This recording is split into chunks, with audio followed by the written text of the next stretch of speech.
Ќе зборуваме со професорот Златко Димовски од Факултетот за безбедност за оружјето, поточно за нелегалното оружје и легалното оружје, генерално за оружјето во Македонија. Така што во Македонија од 2018 според овие статистики кои што се познати, има 180.000 парчиња регистрирано оружје, а проценката е дека 451.000 парчиња нелегално оружје.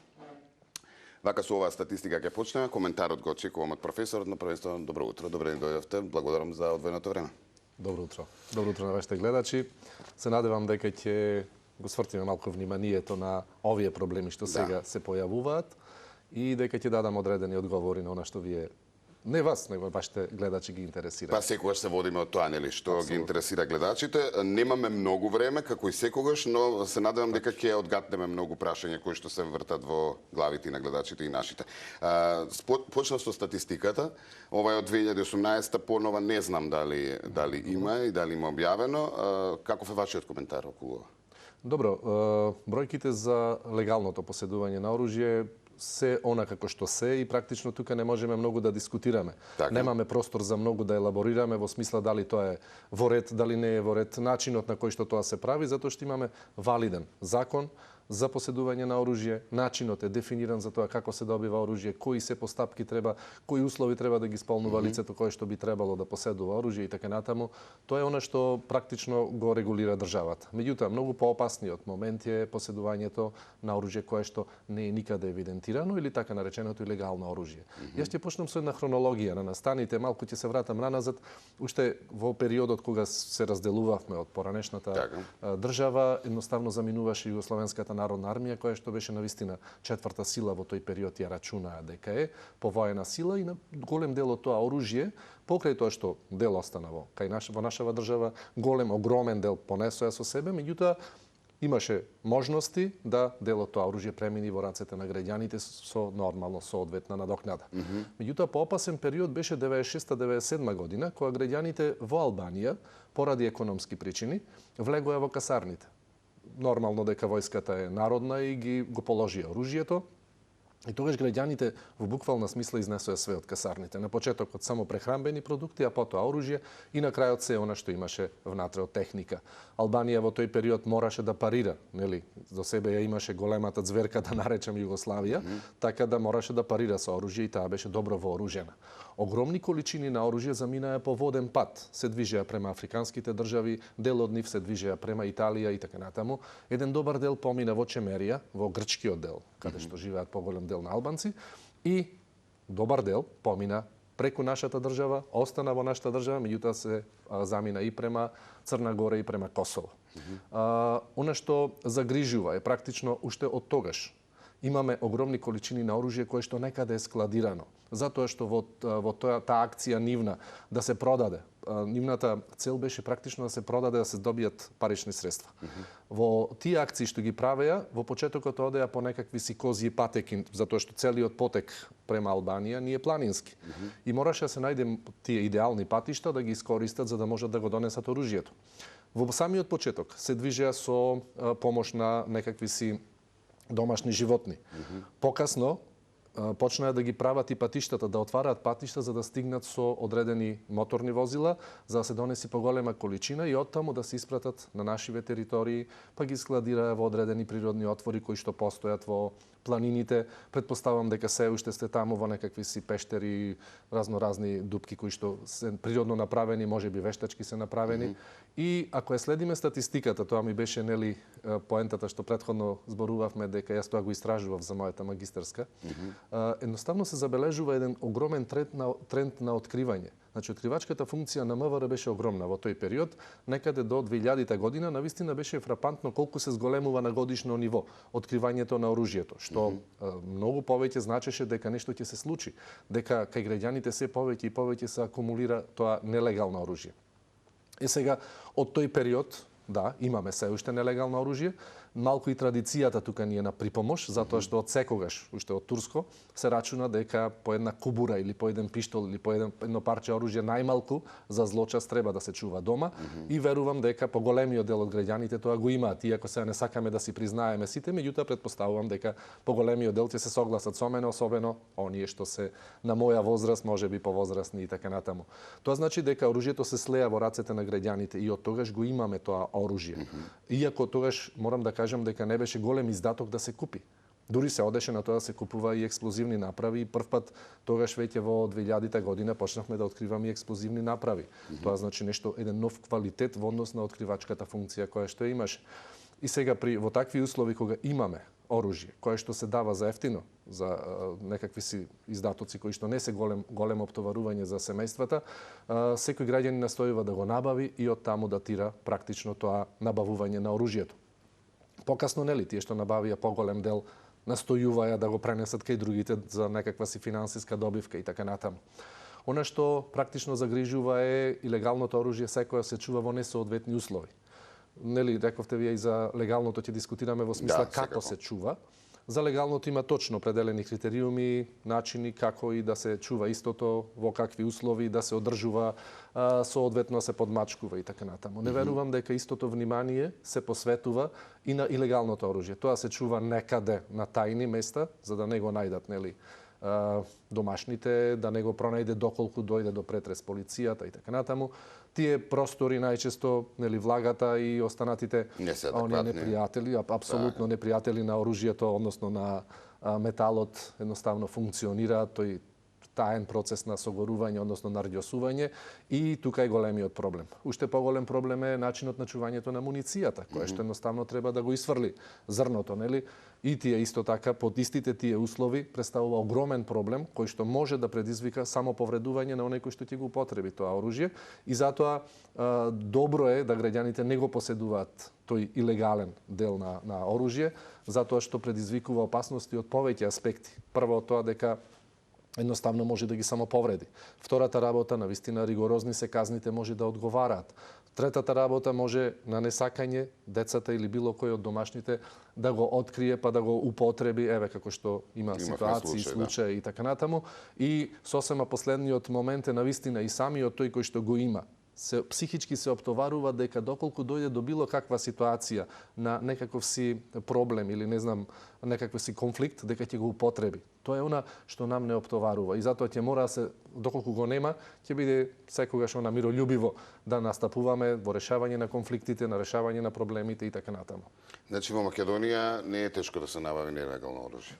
Јас мислам дека не е тешко, оној кој што решил и кој што има финансиски средства наменети за таа намена, едноставно не е воопшто проблем да набави оружје, затоа што го има луѓе кои што продаваат. Факт е дека тоа флуктуира, онаму каде што се движеше, ако беше крајниот корисник, да кажеме, во тој период, по тие нелегални патишта, тоа заборавив, изумив да ви го кажам, има низа на така наречени идеални патишта, тоа се патеки по кои што се движеа тие. Интересен е моментот на тоа како го правеа.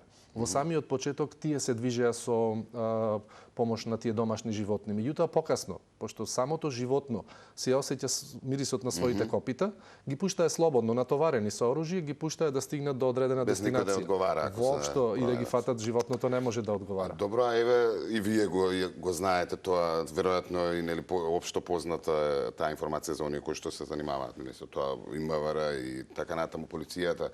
Не може ли да се откријат тие патеки? Не може ли да се стави крај на тие нелегални Никој досега не успеал да стави крај на тие илегални премини, затоа што тоа е огромна површина. Замислете целиот тој венец, планински венец кој што е према Албанија, да го речеме, едноставно тешко е да се покрие. Нити физички, нити технички може да се покрие. Забележувате дека тоа е и многу поразвиени земји. Еве, Америка го имаше тој проблем, па се обидоа према Мексико да стават некаква си жица, некакви си огради и така натаму. Ние не можеме тоа да го направиме. Така да ако евентуално не функционира еден од тие премини, илегални премини, ќе се активира другиот. И ние не можеме, навистина, со овој капацитет, со овие ресурси, а и со нивото на свест кај оние кои што сакаат илегално да преминуваат, едноставно тешко можеме да ги спречиме. И бизнисот е тука. Потребно ли е на Македонија разоружување, да го наречеме ета така? Или една дополнителна контрола, повторно претресување на се она што се вика издадено оружје, кому е издадено, чешлање на тие документи, лица повикување, Да, последните измени на законот за поседување на оружје го налагаат токму тоа. Секој кој што поседува оружје, од кога го имаме измените, само за гледачите? Многу кратко, пред извесен период, сега точно не можам да лоцирам дали се месец, два, три или можеби повеќе, али сепак од понатаму. Имавме измени, добро. Да, и сега веќе истекува тој краен рок, ми се чини дека треба да почнат граѓаните да се јавуваат во соодветните пунктови и таму да ги заменуваат постоечките дозволи со тоа што ќе мора да го носат и оружјето на преглед, да се види како е чувано, како го одржуваат и така натаму, затоа што мора да бидат исполнети сите тие критериуми. Она што дополнително го треба да го објасниме е делот на тоа како треба да самите граѓани обрнат внимание на она што го поседуваат. Еве само да нотирам дека разликата помеѓу Србија и нас е дека Србија имат за поседување и носење, а кај нас новиот законски проект, поточно од предходно, од пред неколку години, ние имаме закон само за поседување. И сега навистина би било она хипотетички, ако сакаме да поставиме едно прашање, зашто некој би го поседувал оружјето, ако само може да го поседува, не може да го употреби, а од друга страна не може или не знам како би се заштитил сами од себе си со оружје, кога знае дека за секоја употреба ќе одговара навистина со поддраконски казни. И навистина психата на граѓаните зашто би поседувале оружје. Зборувам за она оружје кое што не е наменето за лов или за спорт. Така. Зборувам за оружје кое што навистина е огнестрелно, кое што е опасно и кое што може да предизвика страшни последици. Она што практично се случуваше во Србија со малите деца. Да. Ајде малку за легалното оружје, околу дозволите, околу законите, околу начинот на чување и поседување. Да. Добро, навистина законскиот проект е доста обсежен и доста дециден во тој дел. Ги предвидува сите елементи, кое лице може да поседува. Нормално профилот не го прави поименично, него го прави кој може се да поседува.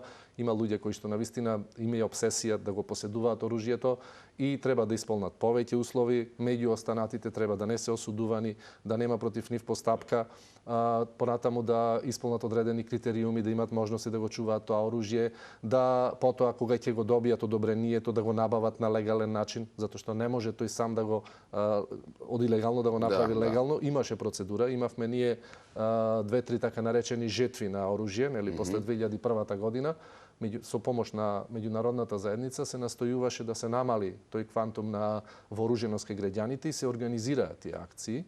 Меѓутоа, барем по она што можеме сега да го забележиме, навистина тие акции беа прикажани како успешни, но мислам дека до крај не се успешни, затоа што не се исцрпи цело оружје од кај граѓаните. Повторно викам дека тоа е традицијата кај нас, тешко е дека од некого ќе доброволно ќе извлечете оружје, иако можеби со одредена надокнада се размислуваше да биде, потоа се отиде на солуција да илегалното може да се направи легално, ако без никакви последици. Еве, таква мерка слушам дека и во Србија сега се воведува нова, секој кој што има илегално оружје може без да одговара да донесе и да го легализира практично, и тоа е добрата мерка, затоа што сепак многу повеќе ќе обрнува внимание на легалното отколку на илегалното оружје, што е нормално, затоа сноси и соодветна одговорност. И сега околу самиот процесот трае малку подолго, проверки се прават, нормално за секое лице поединечно, сепак тоа е индивидуално, и кога веќе ќе завршат тие проверките, дека лицето е подобно, дека сето она што го доставува како документација е објективна стварност, дека нема тука манипулација, се оди на комисија. Имаме комисија која што одлучува за тоа кој би можело да добие, затоа што сепак таму се бара и да се наведи причина зашто го набавува оружјето. Од она што слушаме, нели имаше, не знам сега брзо лиферувано една информација дека се издаваат некаде по 2000 и нешто одобренија на годишно ниво, барем така јас слушнав. Мислам дека тоа е огромна бројка за нашава држава, но да не се подпираме на тие податоци, пошто можеби не се објективни или некој можеби ги испратил за да направи дезинформација. Во секој случај, мислам дека нема потреба од толкава оружје. Дали има потреба од да го вратиме тоа оружје? Сметам дека секој сам, индивидуално, треба да размисли за тоа дали тоа оружје, што го има дома, му е во функција или не му е во функција. Прво, тоа е во секој случај издаток. треба да го купи. Втора работа, треба да го одржува. Трето, треба да набавува муниција за истото. И прашањето сега, последно е, зашто го чува? И да биде под стрес, да не некој... Апсолутно, да дај не го Боже, открие. открие. И секој не верувам дека ги има соодветните услови да го чува во соодветна каса и така натаму, затоа што тоа треба да се одржува, да не стигне во рацете на децата, на неповикани, необучени и така натаму лица. Но ајде да се надеваме дека ќе превлада свеста и дека ќе разбереме дека оружје само треба да носат овластените службени лица во нашава земја. Секако. Едно убаво прашање развивме тука, па убаво е и да се знае, што со оружјето кое што ќе остане од покоен во наследство и така натаму. Оружјето кое што останува во наследство, независно дали е покоен или сака некој да го поклони и така натаму, иста е процедурата, практично тоа како оружје со дозвола си постои. Се онај до моментот додека не набави некој од фамилијата кој е за него наменет, не набави одобрение, тоа настрана се чува, се чува во или во органот или се деактивира. А потоа која ќе набави може да си го легализира затоа што било тоа легално оружје или евентуално може да си набави, да си купи, што е нормална работа.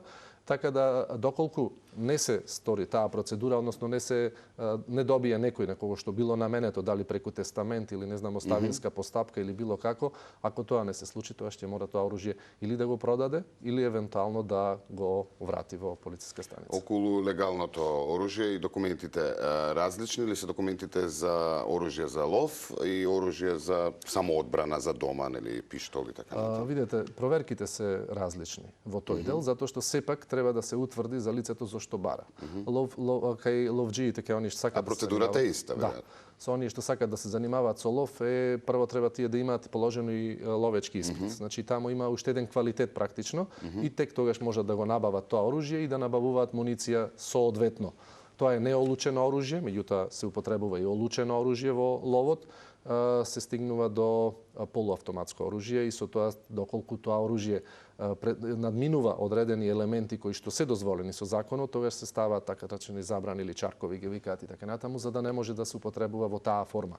Затоа што автоматско оружје нити е дозволено некој да поседува, нити е дозволено експлозивни материи некој да поседува во Република Македонија, сем може да поседуваат одредени фирми, тоа се правни лица кои што се занимаваат со одредена дејност и за тоа треба посебна да имаат посебно одобрение за набавка на експлозивни материи, затоа што еве сега патот што ќе правиме коридориве, имаме доста места каде што треба да се руши. Не е можно со соодветната механизација и тогаш ќе се употреби експлозив. Експлозивот дефинитивно има фирми кои што се овластени тоа да го прават. Тоа навистина е обсежна една документација која што треба да се поднесе, но и самото евидентирање на тоа колку е потрошено, каде е потрошено, за да не се случи евентуално да од истото замине некаде нелегално. Така. Професоре, ви благодарам многу. Времето навистина брзо измина, ама некоја следна прилика за брзо време повторно ќе се видиме и ќе продолжиме на оваа тема. Благодарам.